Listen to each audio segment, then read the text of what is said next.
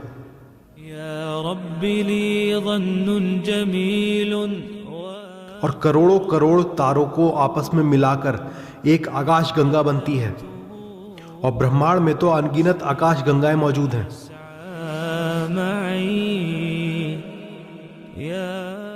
और मैं आपको ये भी बता दूं कि इस सब के अलावा ये सब जो कुछ आपको दिखता है आसमान में, करोड़ों अरबों खरबों गैलेक्सियां जो हमें दिखती हैं,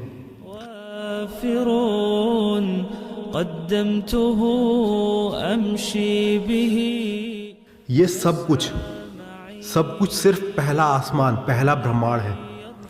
ये सब कुछ सिर्फ पहला ब्रह्मांड है, लेकिन अल्लाह ने इसके ऊपर 7 और आसमान, 7 और ब्रह्मांड बना रखे हैं। 7 ब्रह्मांड। और पहले आसमान से दूसरे आसमान का रास्ता 500 साल का है। मतलब 500 साल में आप जितना रास्ता कवर कर सकते हैं, लेकिन कितनी स्पीड पे सिर्फ अल्लाह जानता है। सिर्फ अल्लाह जानता है। लेकिन 500 साल लगेंगे हमें पहले ब्रह्मांड से दूसरे ब्रह्मांड में जाने के लिए, और फिर 500 साल दूसरे से तीसरे में जाने के लिए, तीसरे से चौथे में जाने के लिए, चौथे से पांचवें में, पांचवें से छठे में, छठे से सातवें में। हर बार हमें 500 साल लगेंगे। और सातवें आसमान के बाद आप सभी ने आयतल कुर्सी पढ़ी होगी।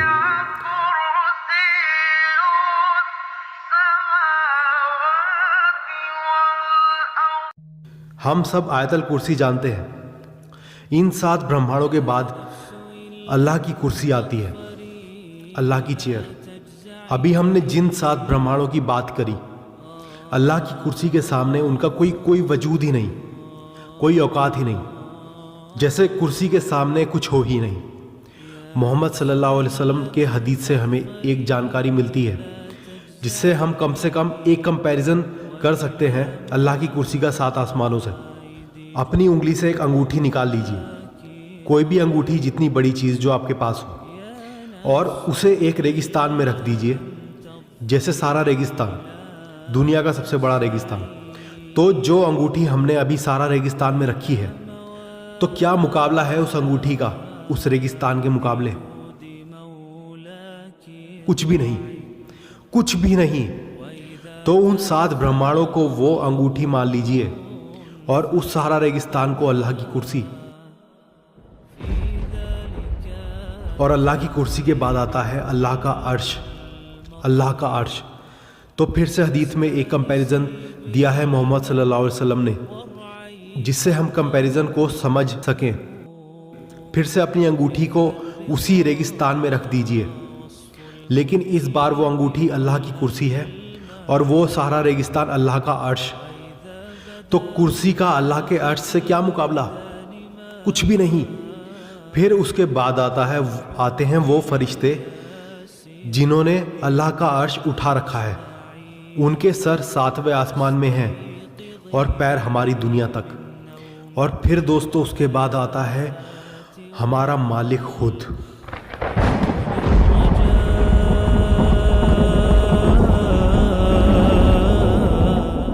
वो हमारी सोच से परे है। अल्लाह क्या है, अल्लाह कौन है, अल्लाह की महानता, उसकी ग्रेटनेस हमारे इस छोटे से दिमाग के बिल्कुल परे है।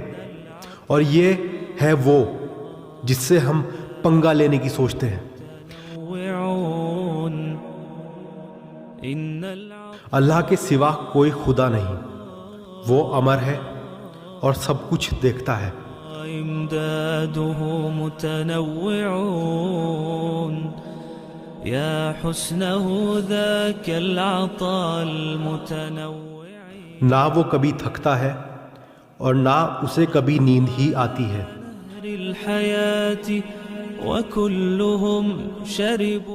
जो भी कुछ कायनात में है सब उसी का है।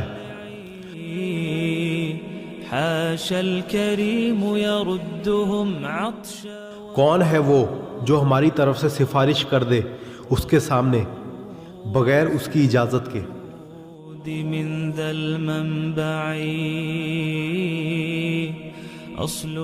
तुमसे पहले क्या था और तुम्हारे बाद क्या होगा, उसको सब कुछ पता है। लेकिन हमें उसके किसी प्लान की जानकारी ना कभी थी और ना ही कभी हो सकेगी सिवाय उसकी मर्जी के।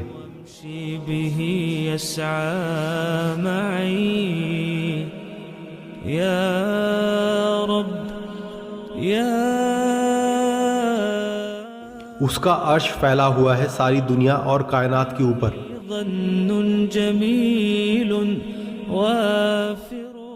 और पूरी कायनात को जिंदा रखने में उसे कोई थकान भी नहीं होती। वो सबसे ऊपर है और सबसे ज्यादा ताकतवर।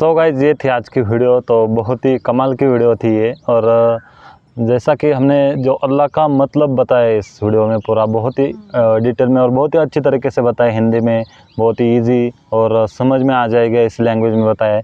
सबसे पहले इस्लाम का मतलब तो एक समर्पण होता है, मतलब अल्लाह को अपना समर्पण कीजिए।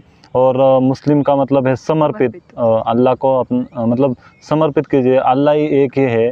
तो बाद में मतलब बहुत अच्छा उन्होंने बताया, जैसे कि एक बिग बैंग थ्योरी का बताया उन्होंने कि ये अभी 40 साल पहले ही डिस्कवर किए साइंटिस्ट ने, लेकिन वो 1400 साल पहले कुरान में लिखी गई थी, मतलब कुरान में ही थी, लेकिन ये अभी 40 साल पहले साइंटिस्ट ने प्रूव किया है। उसके बारे में उन्होंने एक एग्जांपल भी दिया, कैसे एक्सप्लोजन होता है। स्प्रिंग का एग्जांपल दिया, कैसे स्प्रिंग हम दबाने के बाद वो पूरा उसका पावर एक होता है और छोड़ने के बाद ऐसे एक्सप्लोड होती है। और उन्होंने बताया कैसे कि बहुत ही 1,24,000 या कुछ ऐसे मतलब पैगंबर भेजे थे, उसमें से कुछ 25 का ही जिक्र आया है कुरान में, लेकिन वो सब पैगंबर इसलिए भेजे थे कि मतलब हर कोने में भेजे थे ताकि वो मैसेज दे सके कि अल्लाह की इबादत करो। उसके बाद उन्होंने बताया कि जो मोहम्मद सल्लल्लाहु अलैहि वसल्लम है वो आखिरी पैगंबर थे, उसके बाद कोई पैगंबर नहीं आया है। उन्होंने बताया कि कैसे ये जो सब कुछ है हमारे आसपास दिख रहा है वो सब भी अल्लाह ने ही बनाया है। कैसे एक एग्जांपल भी उन्होंने दिया कि कैसे सूरज में 13 लाख ऐसे पृथ्वी समा सकती है, मतलब एक सूरज ही ऐसा है और ऐसे बहुत सारे सूरज है। करोड़ों जो तारे हैं उनको बना के आकाशगंगा बनती है, और ऐसे आकाशगंगा हमारे आसमान में बहुत सारी है। उन्होंने बताया जो 7 आसमान है वहाँ पे एक आसमान से दूसरे आसमान तक जाने के लिए 500 साल का समय लगता है। तो बहुत ही अच्छा, ये जितना भी हम अल्लाह के बारे में ये वीडियो देखेंगे उसका मतलब समझेंगे, बहुत ही अच्छा है। ये बहुत बड़ा वीडियो था और बहुत हमने नबियों के बारे में भी वीडियो किए हैं। ये सिर्फ अल्लाह के बारे में था, अल्लाह का मतलब मीनिंग बताया है, महत्व बताया है, अर्थ बताया है। बहुत ही अच्छा था। ये सब कुछ अल्लाह ने ही बनाया है और एक अल्लाह की इबादत करो ऐसा मैसेज भी दिया है। और बहुत ही अच्छा वीडियो था। आप लोगों को कैसा लगा बताइए कमेंट करके। मुझे तो ये वीडियो बहुत अच्छा लगा, आपको कैसा लगा ये भी बताएं, और नए हो तो चैनल को सब्सक्राइब कीजिए। मिलते हैं ऐसे एक अगले वीडियो में, तब तक के लिए अपना ख्याल रखिएगा।